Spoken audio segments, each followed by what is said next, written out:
Olá, alunos do nono ano, professor Esquilaci, tudo bem? Então, ó, eu coloquei aqui, nós vamos falar hoje sobre a matéria, né, a história sobre o desenvolvimento do átomo. E esse material, então, é de 7/6 a 18/6. Tá? Lá no final você tem as atividades.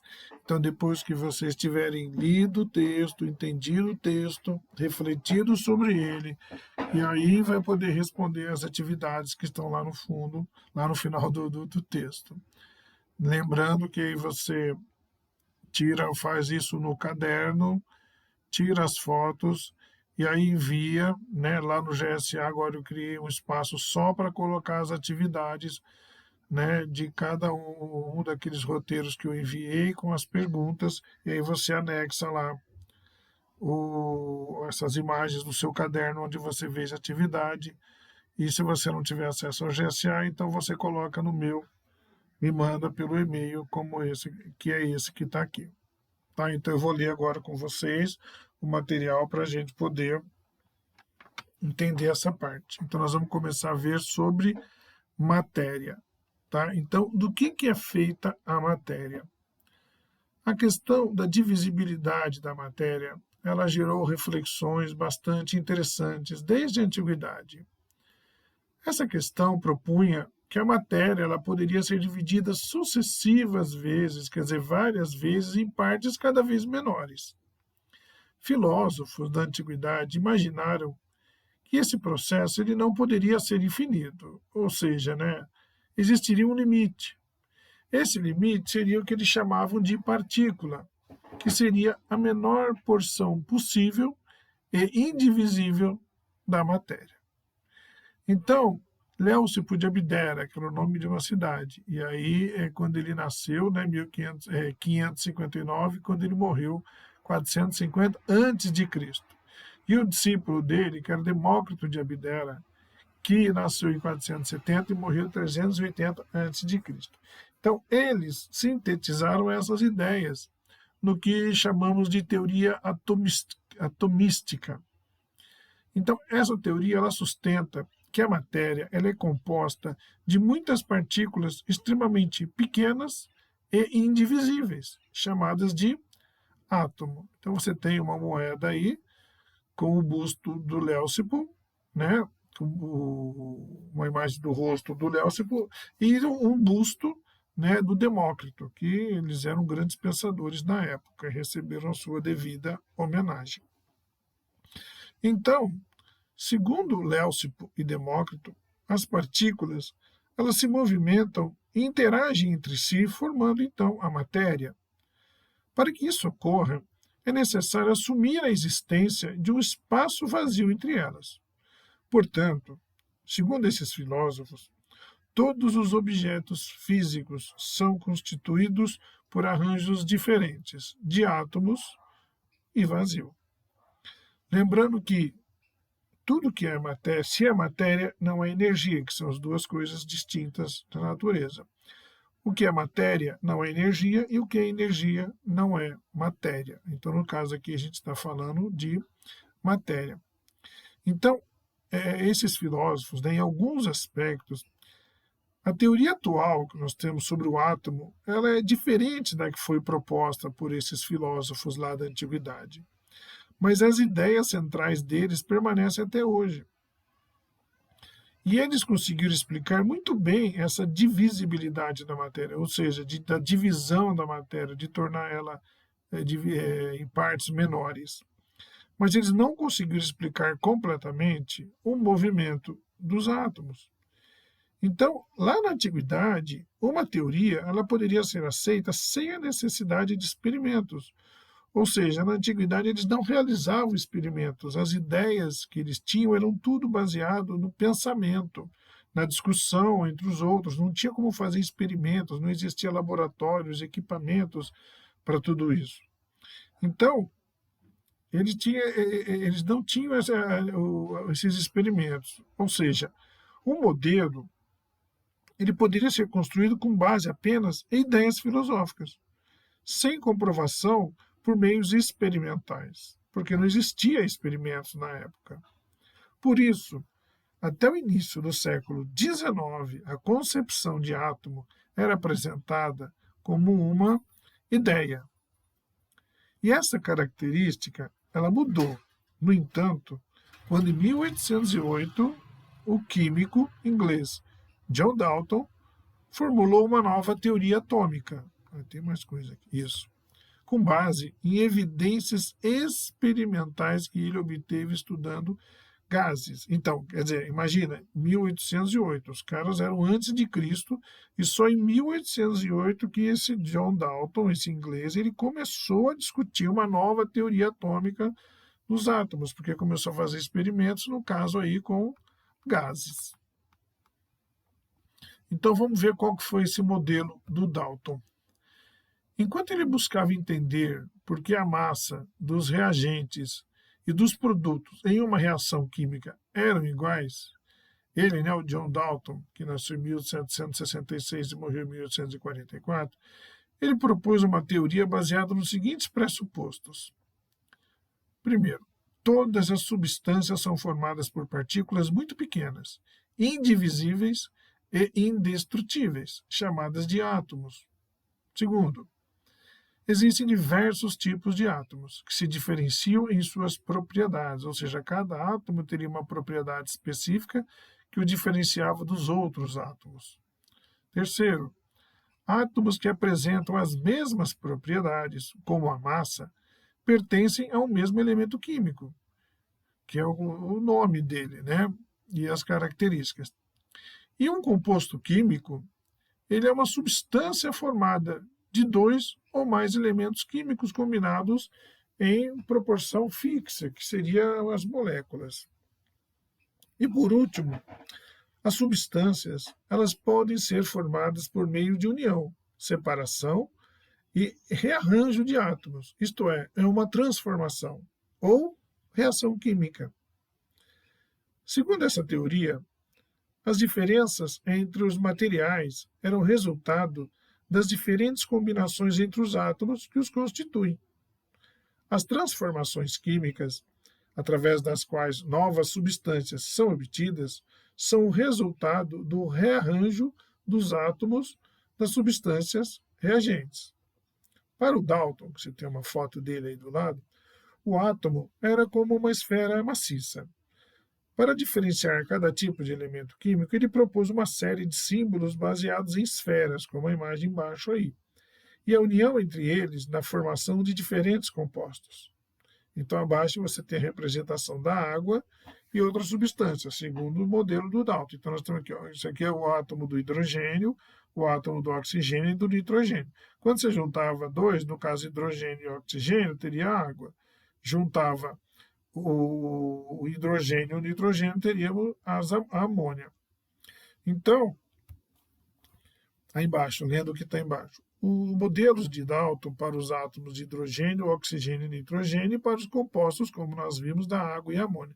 Hoje a gente sabe que essas partículas da água elas são formadas por dois átomos de hidrogênio ligados a um átomo de oxigênio, e que a amônia é formada por um átomo de nitrogênio e três de hidrogênio, diferente do que propunha o Dalton.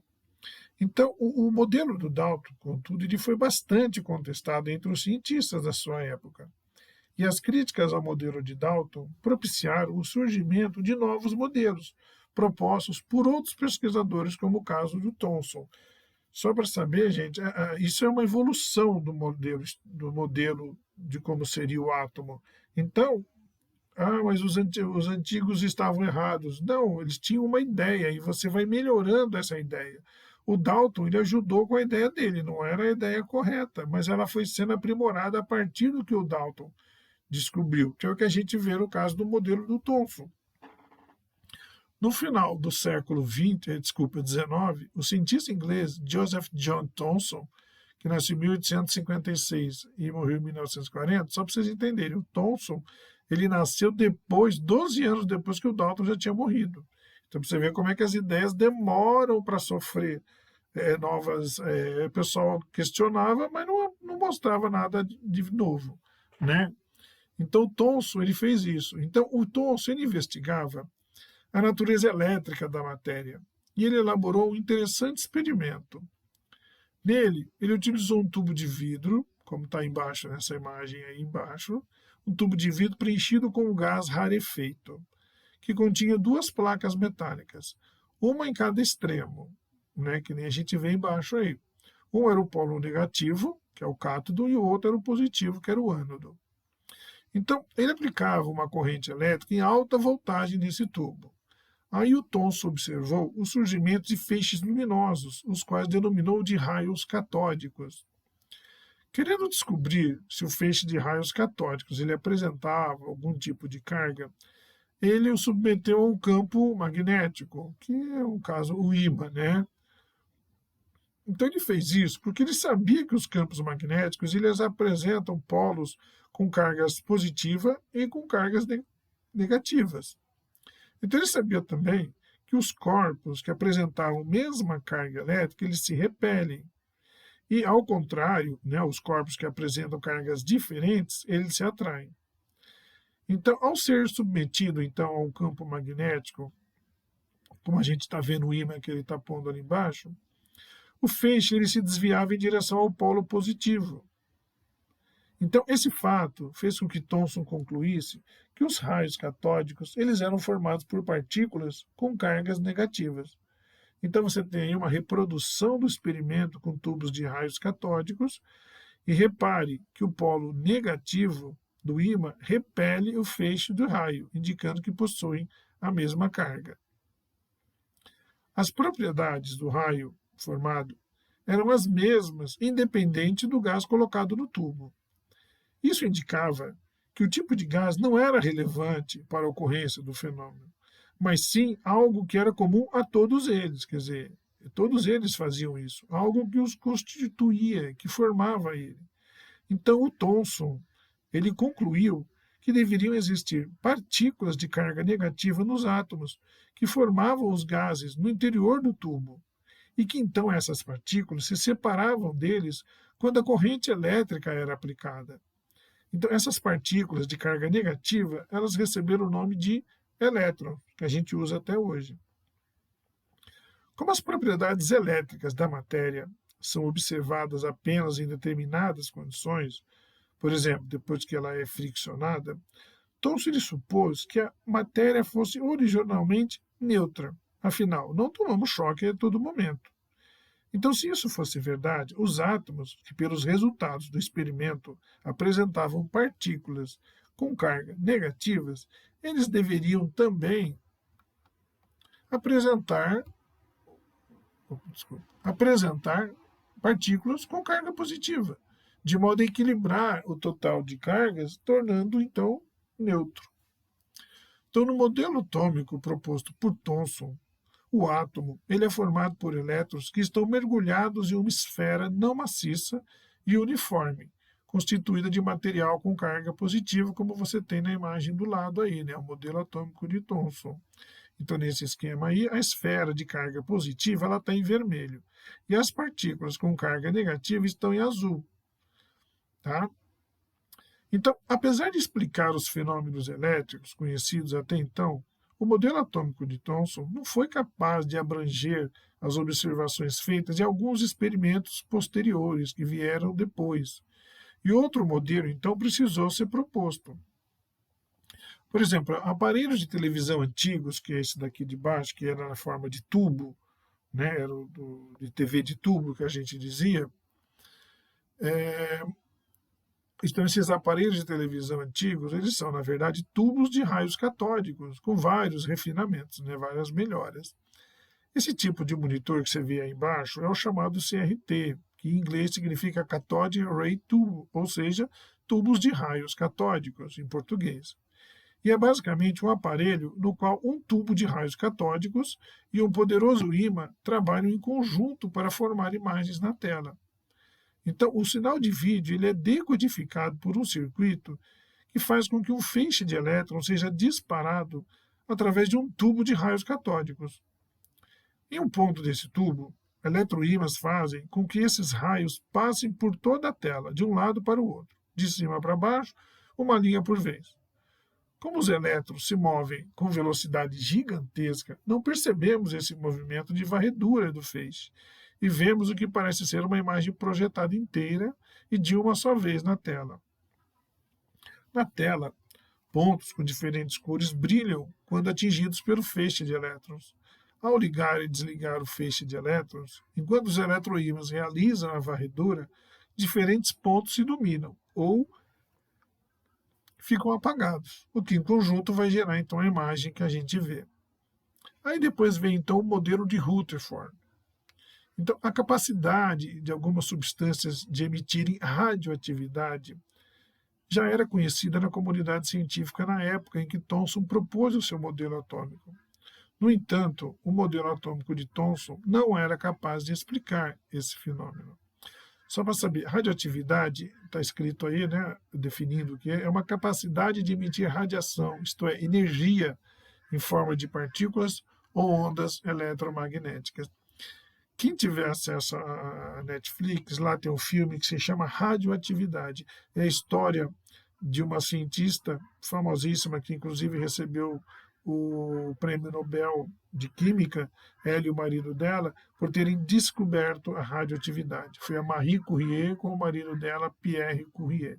Interessantíssimo esse filme para quem gosta de história da ciência, né? E no caso, uma mulher na época, que inclusive por ser mulher ela sofreu perseguição. É bem interessante você assistir.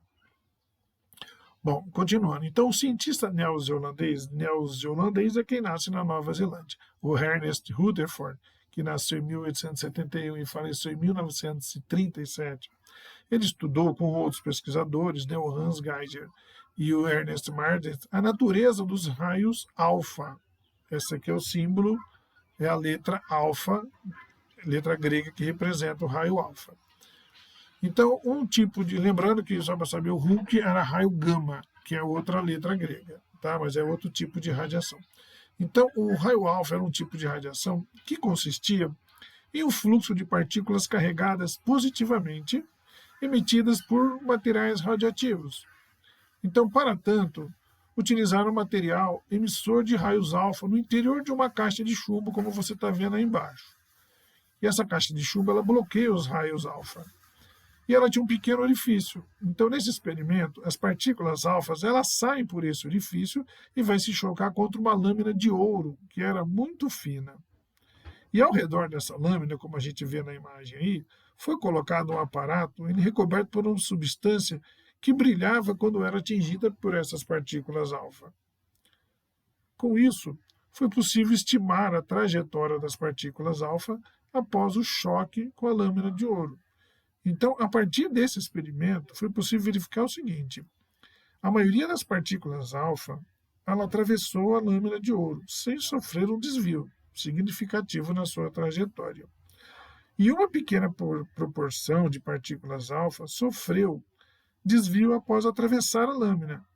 Rutherford sabia que as partículas alfa tinham carga positiva, portanto, ele concluiu que existiam partículas positivas lá também, de prótons, nos átomos da lâmina que causavam, por terem cargas do mesmo sinal, como a gente viu, esses desvios da trajetória das partículas alfa, como a gente vai ver agora. E por último, uma porção ainda menor de partículas alfa foi rebatida pela lâmina, tendo seu curso desviado para trás. Então, esse resultado levou Rutherford a concluir que existem regiões maciças e muito densas nos átomos, o que chamou de núcleo. Então, você tem o esquema do modelo atômico de Rutherford representado aí embaixo, que foi como ele falou. Então, integrando suas observações, Rutherford propôs que o átomo apresentava um núcleo pequeno e denso, concentrando praticamente toda a massa do átomo e que seria responsável pelas partículas que foram rebatidas, com carga positiva, o que faria as partículas alfa, que são carregadas positivamente, sofrerem desvios ao passar pela lâmina. E ao redor do núcleo existiria uma nuvem de elétrons, ou que a gente chama de eletrosfera, que ocuparia uma área bem maior. Então nós temos aqui, né, o núcleo, onde está o próton, e aqui em azul a eletrosfera. tá? Então, as partículas alfa e a eletrosfera passando, sendo repelida ou voltando, certo? Então, a explicação dos resultados obtidos por Rutherford com base no modelo por ele proposto. As partículas alfa, que passam próximas do núcleo ou que colidem com ele, têm sua trajetória desviada. E a maioria das partículas alfa atravessa os grandes espaços vazios sem sofrer desvios.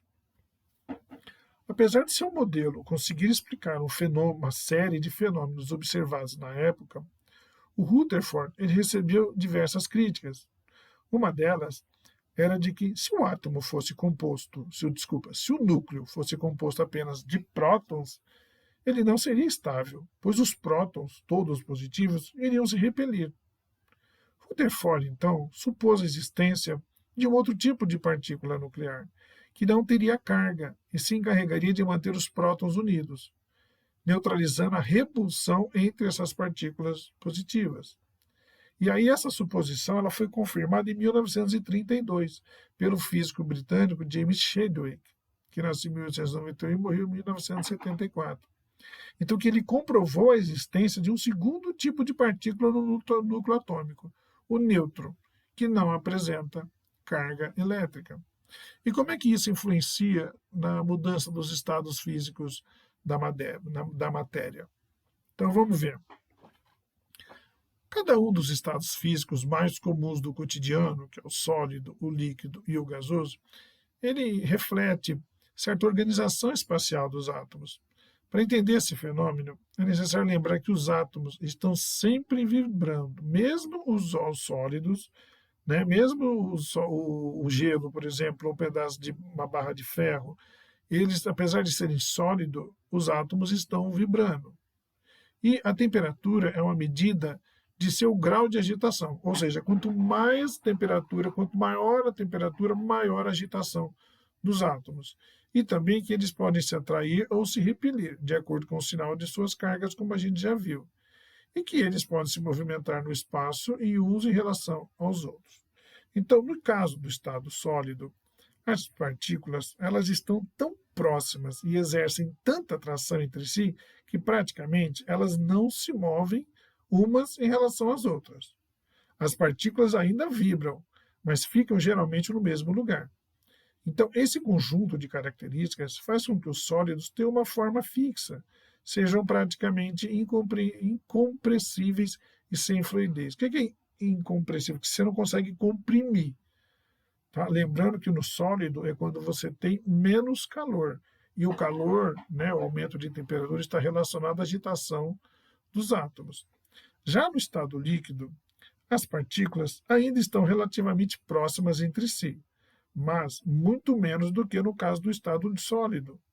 A atração entre as partículas é o suficiente para mantê-las próximas e coesas, mas não é forte o bastante para mantê-las fixas em um ponto e impedi-las de se movimentar umas em relação às outras.